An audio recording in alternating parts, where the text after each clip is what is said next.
আসসালামু আলাইকুম প্রিয় শিক্ষার্থীবৃন্দু, কেমন আছো সবাই? আশা করি আল্লাহর রহমতে সবাই ভালো আছো।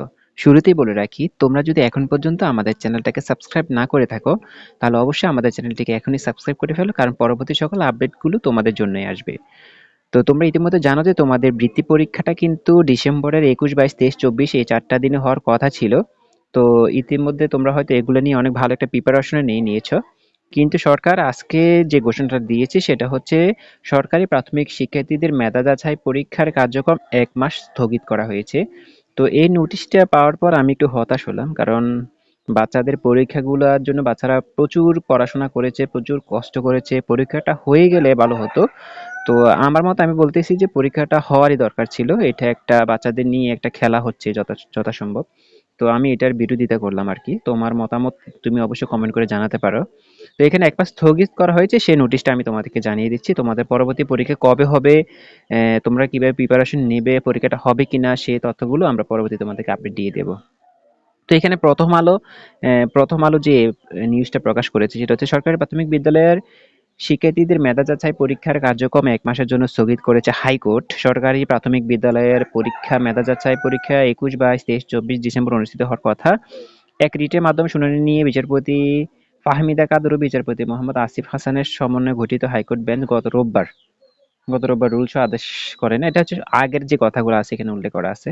তো মূলত তোমাদের এই জিনিসটা কিন্তু আগে থেকেই অনেক কথাবার্তা হয়ে আসছিল। এটা বিশেষ করে বেসরকারি শিক্ষা প্রতিষ্ঠান এবং সরকারি শিক্ষা প্রতিষ্ঠানের পরীক্ষাগুলো নিয়ে এই সমস্যাটা। তো এই সমস্যাগুলো আশা করি সংশোধন করে একটা পরীক্ষা ব্যবস্থা চালু করলে সবচেয়ে ভালো। যেহেতু তোমাদের এই বৃত্তি পরীক্ষাটা অনেক আগেই বন্ধ হয়ে গিয়েছিল। তো শুরু হলে ভালোই, কারণ বাচ্চাদের পড়াশোনায় মনোযোগ বাড়ছে বা একটু একাডেমিক থাকতে একটু ভালো একটা প্রিপারেশন নিলে পরবর্তী মাধ্যমিক, উচ্চ মাধ্যমিক সবকিছু সহজ একটু হয়।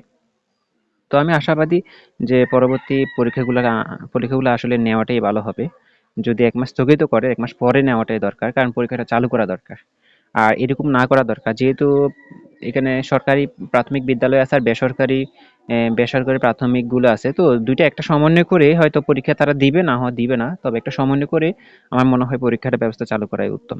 তো এখানে যে তথ্যগুলো ছিল সেটি তোমাদের কাছে শেয়ার করলাম। আশা করি তোমরা বুঝতে পেরেছো। এখানে অনেক কিছু আছে, চাইলে তোমরা পড়ে নিতে পারো, অথবা তোমরা এখানে প্রথম আলোর যে সংবাদ মাধ্যম আছে অনলাইনে, তোমরা ওইখানে গিয়ে পড়ে নিতে পারো। এখানে সবকিছু দেওয়া আছে। তো মূল কথাটা হচ্ছে তোমাদের পরীক্ষা ১ মাস স্থগিত করা হয়েছে। ১ মাস পরে হয়তো আবার রুটিন দিবে। নয়তো আগের রুটিনই থাকবে। তবে রুটিন দেওয়ার সম্ভাবনাও আছে এরকম। আর পরীক্ষাটা হয় কিনা এটা অনেক দেখার বিষয়। তো ভালো থেকো, সুস্থ থেকো। অবশ্যই পড়াশোনা কন্টিনিউ করো। আর বিশেষ করে যারা ক্লাস 5 এ আছো তোমরা অবশ্যই 6 এর পড়াশোনা 6 এ ভর্তি হয়ে যেও। 6 এর পড়াশোনাগুলো কন্টিনিউ করবে। কিছু সময় তোমরা ক্লাস 5 এর পড়াশোনাগুলো করবে বৃত্তি পরীক্ষার জন্য। আশা করি বুঝতে পেরেছো। তো তুমি যদি এখন পর্যন্ত আমাদের চ্যানেলটিকে সাবস্ক্রাইব না করে থাকো, তাহলে অনুরোধ থাকবে এখনই আমাদের চ্যানেলটিকে সাবস্ক্রাইব করে আমাদের সঙ্গেই থাকো। ভালো থাকো, সুস্থ থাকো, ভালোভাবে পড়াশোনা করো। ভালো থেকো, অবশ্যই আমাদের সঙ্গে থাকবে। আসসালামু আলাইকুম।